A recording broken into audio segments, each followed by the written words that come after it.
Hey, what's up? My name's Lucas. I'm a photographer and filmmaker based out of West Michigan. Welcome to my channel. Today, we're going to be talking about my Leica SL2-S cinema build. There's a little bit different from my last video I made about a year ago. The biggest difference is I'm now on Condor Blue.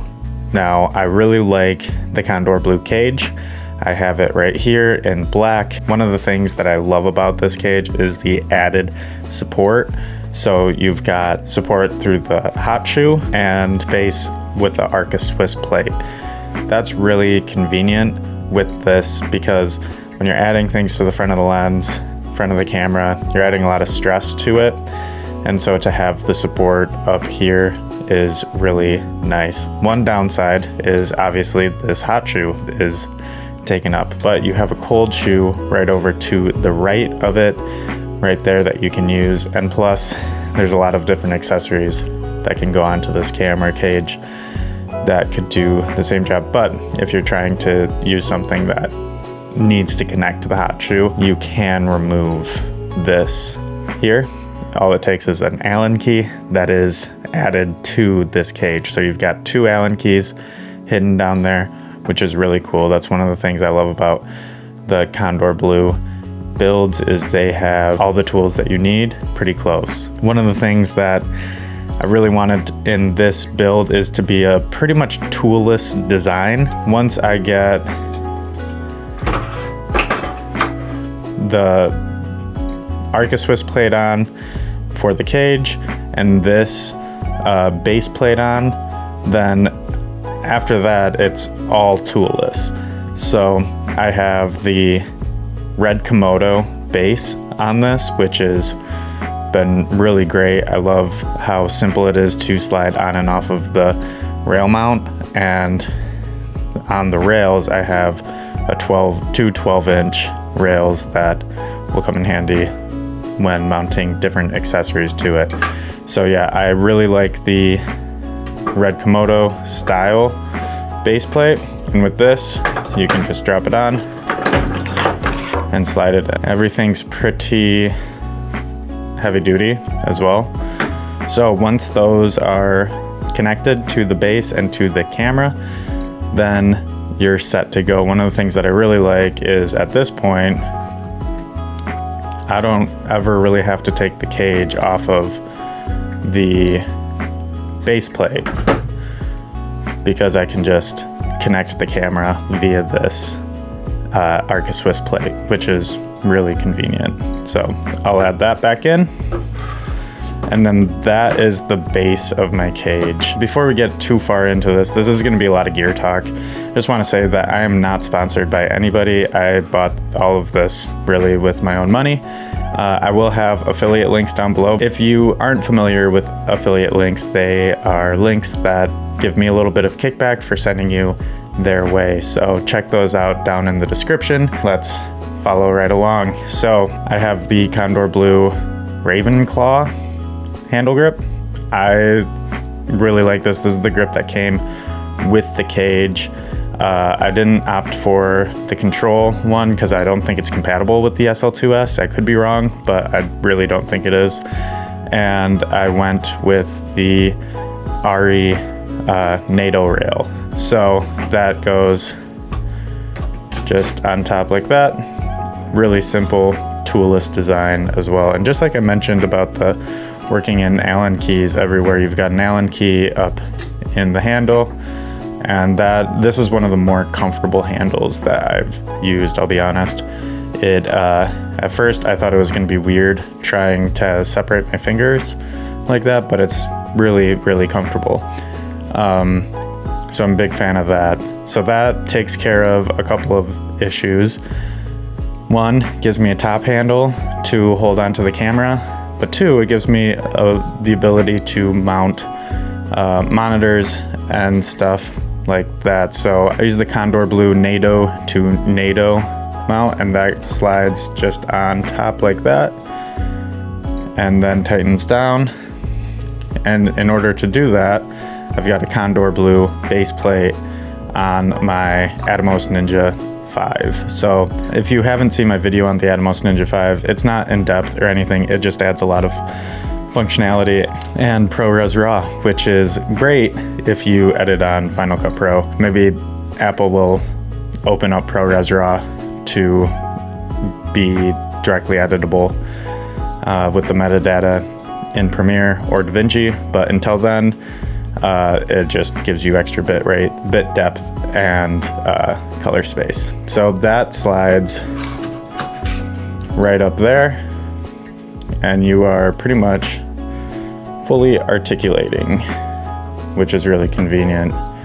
So you can have it facing that way, which is how I generally film my videos, or like this if you are filming somebody else. So that's super convenient. Now we've got a lot of stuff on here that we need to power. So one of the things that I like to use is a V-mount battery to power all of my stuff. So here is the V-mount base by Condor Blue, and that goes right on the back. Not too complicated. It's kind of like adult Legos, which is fun, but they are more expensive, that's for sure. So I'm gonna screw that down again, toolless design, and that's really convenient. So as we continue on with the Condor Blue, well, the rest of my Condor Blue accessories are the cables, but first I have this small rig V-mount battery, 99 watt, that I use on here, and it's been good. I also have the Cam TV V-mount, but I am planning on switching over to the Anton Bauer macro V-mount batteries because they're super small, super compact, and they're really highly rated.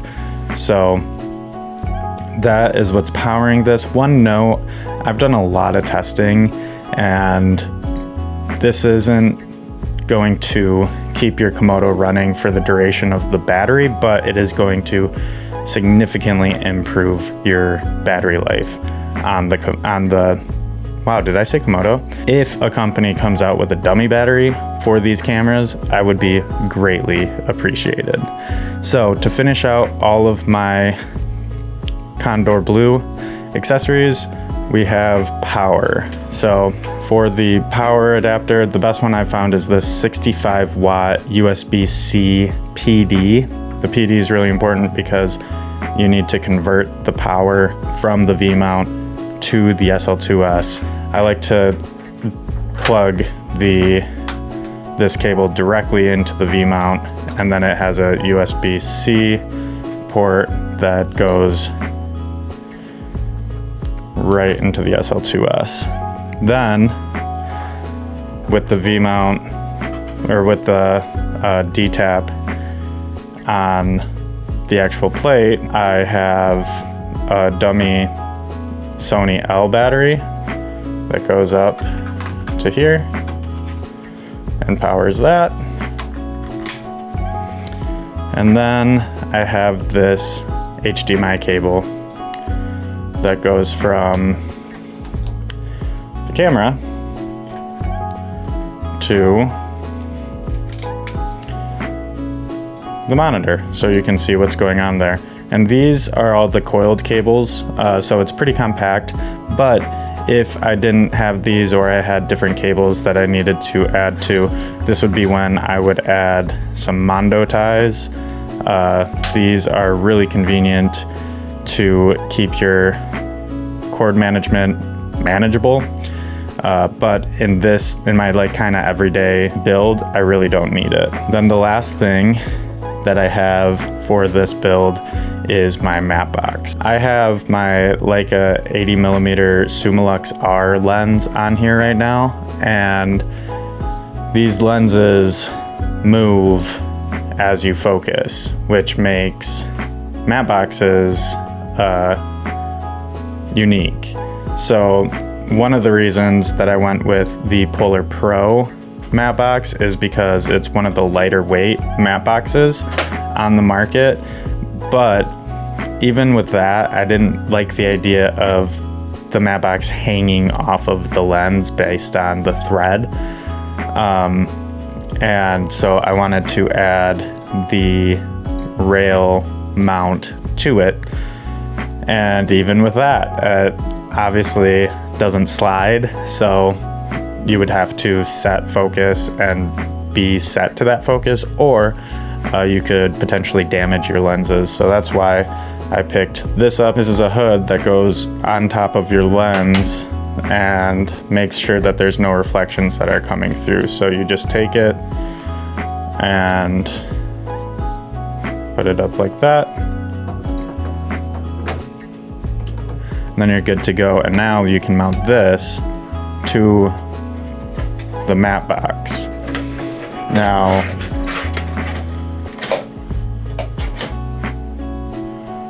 there we go.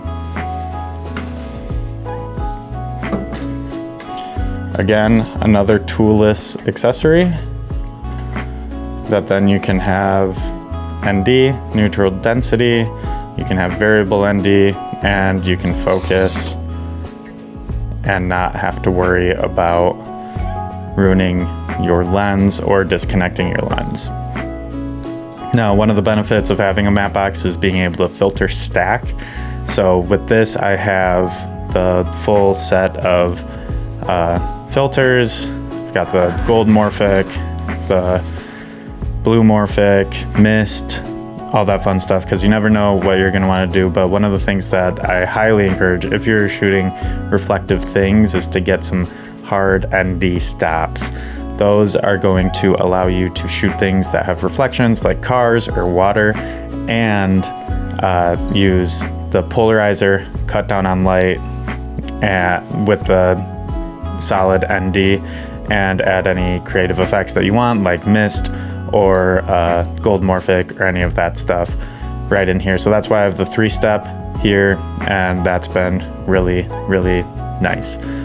Other than that, that's it. You've got your storage up here, or internal storage if that's what you're into. But that's my build.